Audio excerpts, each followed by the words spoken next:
Pero sabi nga ng Panginoon, kung ang nagpapakababa ay tinataas at ang nagpapakataas ay binababa. Kaya ano man sa tingin man natin yung ating ginagawa ngayon ay maliit, hindi yan maliit para sa Panginoon. Amen. Yan po ay malaking bagay sa ating Diyos. Sabi nga, tayo pong magkakapatid ay tayo po bilang pamilya ay isang parte po tayo ng katawan at bawat isa ay may ibig sabihin function, ano ba? Function, gampanin sa bawat ano. Hindi po lahat kamay, hindi po lahat paa. Ang pangit po siguro na isang tao ay puro paa lang, ano? Mukha mo mukhang paa. Ano? Kaya po ang ating pong ministry sa Panginoon, may kanya-kanya po tayong gampanin. Huwag mong sabihin maliit lang yung ginagampanan mo.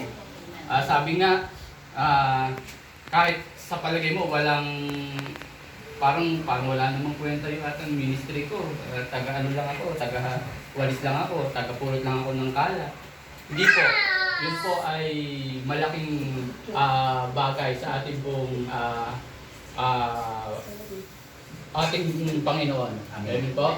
Kaya ano man yung ating, kung saan tayo magaling, kung ano yung best natin na pwede natin gawin, kung saan ka magaling, kung magaling ka sa magwalis, magaling ka sa maghugas ng pinggan, magaling ka sa magluto, lahat po yun, basta best ay ibigay natin sa Panginoon. Magagalak ang Panginoon na tanggapin ang ministry na ating pong ginagawa para sa Kanya. Amen po? Okay po.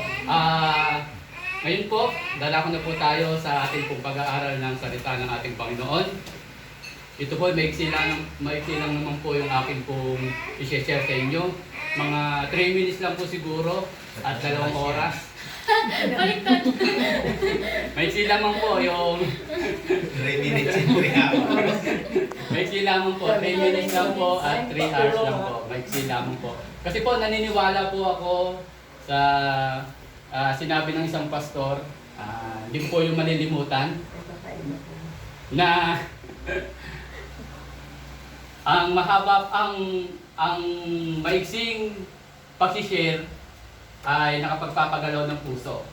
Pero ang mahabang pag-share, nagpapagalaw ng upuan. Kasi naiinip na, hindi na alam ko ano gagawin eh. Kaya po, naniniwala po ako, mahaba man o maiksi ang i-share, ay basta yung mensahe ng Panginoon ay ating natanggap, isa na po yung blessing sa bawat isa. Amen po. Ngayon po, inaanyayahan ko po kayong makibuklat sa ating pong mga Biblia o makiswipe kung nasa cellphone.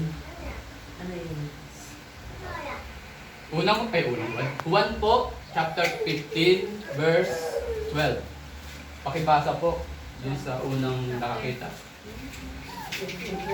Opo, John 15 verse 12. Ito ang ating utos na kayo'y mga mag-ibigan sa isa't isa, nagaya ng pag-ibig ko sa inyo. Yun na po. King James Version po. Doon po sa ano, mababaw na salib. Sa John, ang verse 15-12. Ito ang aking utos, na kayo'y magmahalan sa isa't isa gaya ng pagmamahal ko sa inyo. Amen. Isa pa po tayong manalangin sa Panginoon.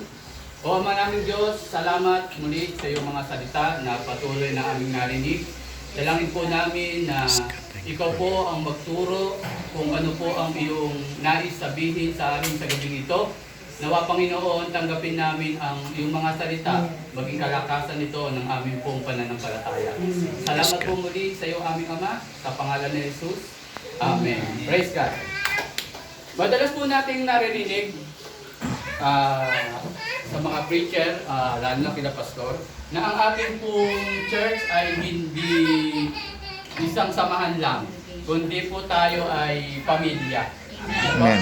At dito po sa ating binasa, sabi ng Panginoon, magmahalan kayo, magmahalan kayo katulad ng pagmamahal ko sa inyo.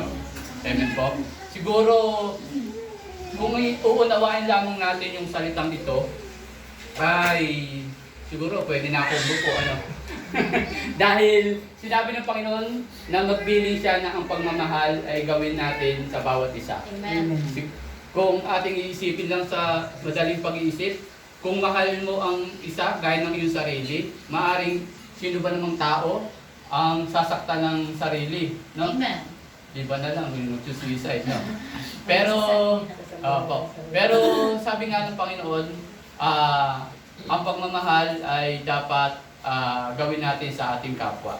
Amen. At bilang mga anak ng Diyos, tayo ay kalarawan ng Diyos. Amen po ba? Amen. Amen. Sa isip, salita, sa gawa, tayo dapat bilang anak ng Diyos ay kalarawan niya. Amen. At sangayon po ba kayo doon? Amen. Amen. Amen. Na tayo ang sumasalamin, kumbaga, eka nga, tayo ang ambasador ng ating Panginoon dito